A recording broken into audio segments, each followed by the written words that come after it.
All right, guys, we're going to talk to you about the Haint and how to blow it from A to Z. This call is a very easy call to blow, and there's a lot of reasons why that is, and we're going to talk about every reason. And towards the end, we're going to show you what a lot of folks are doing that we've heard some of the don'ts that will kill the sound of the call, and the call won't sound right. First thing that I want to talk to you about is how to hold the call. Again, we're going to start from A to Z. You hold the call just like you would any other reeded style call: owl call, crow call, duck call. The V in your hand, the end of the call, we're going to lay that call in there, say about an inch up from the end, roll the hand down, just like a duck call, okay? The other hand is going to come up and create a chamber as you gobble. The starting point for this call is about right there, about halfway open. That's the scream. That's when that's where we start. All right. And then once it rolls down into the gobble, we're going to roll the hand down, leave a little bit of a gap. We're not going to completely seal the call up.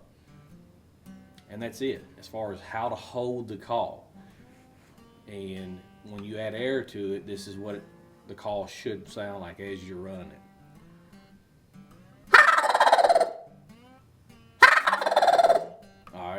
And if you watch my hands, it rolls down once I get into that gobble, okay? The next part is you got to seal the call. Again, just like any other call. You have to force the air onto the reeds to make the call run. So you got to make a good seal. And basically you can hear guys talk about, kissing the call. Or like if you're going to drink out of a bottle, you're sealing the air. With this call especially, you're blowing a big blast of air. If you don't seal the call, a lot of your air will go out the sides and it won't sound right. You won't have the power that the call can make. You got to seal the call. The next part is your air. A lot of guys that are learning how to blow this call, they blow duck and goose calls. And that's a different kind of air. It's not free air. Free air is what we're blowing, and free air is the same air that you breathe every day. You breathe in and you blow it out. A duck hunter, he has that air that's pressed down from the lower part of his chest, and he allows the air to slip by controlling it with his tongue and his throat. Pressurized air, okay? Pressurized. And that's where that comes from. Or where this is all, you breathe in, let the air flow out. Free air, okay? Once you get that down, it's just a big blast of air, just like a gobble. Okay? Now, once you throw all that together, again, it's a very simple call to run. There's not a lot of movement with your hands.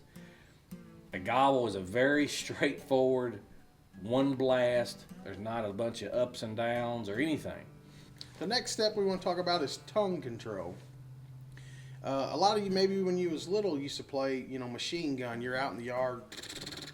That's the tongue control that we're looking for. And you want to kind of put a lot of pressure on your tongue where it makes this sound through the call. That's the sound that we're looking for. Now, again, when you're blowing this call, all we're doing is fluttering our tongue, letting the air skip the tongue. We're not moving our tongue. Tick it, tick it, tick it, tick it. We're not doing that. The air is actually skipping our tongue.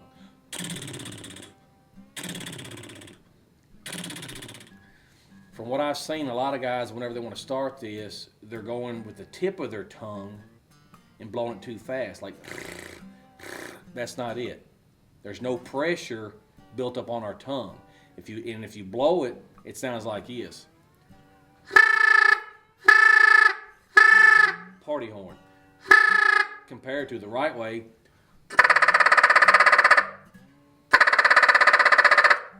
Basically, to make the gobble, once you've got this down, you're just going to close your hands up, and that back pressure that you create making this chamber, it completely makes the sound of the gobble on its own. I'll show you. So when I'm gobbling, all I'm doing is putting a blast of air at the front and just choking it off, just like this.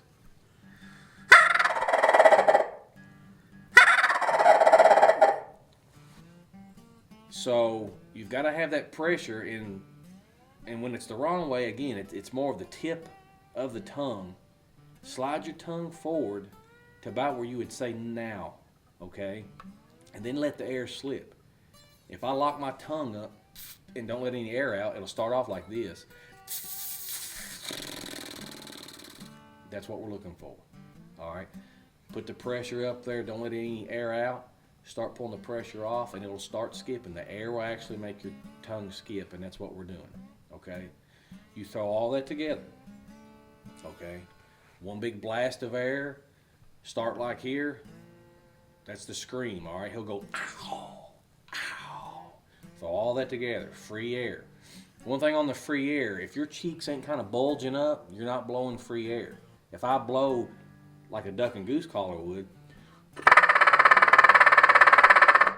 if you notice, my cheeks are not moving. But if I blow it the right way, all right, that's free air. Your cheeks should bulge some. When you throw all that together, this is what it sounds like.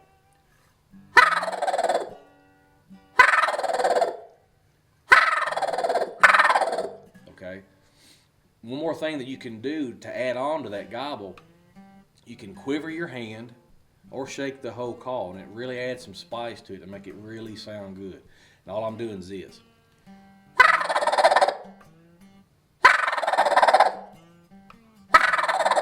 Or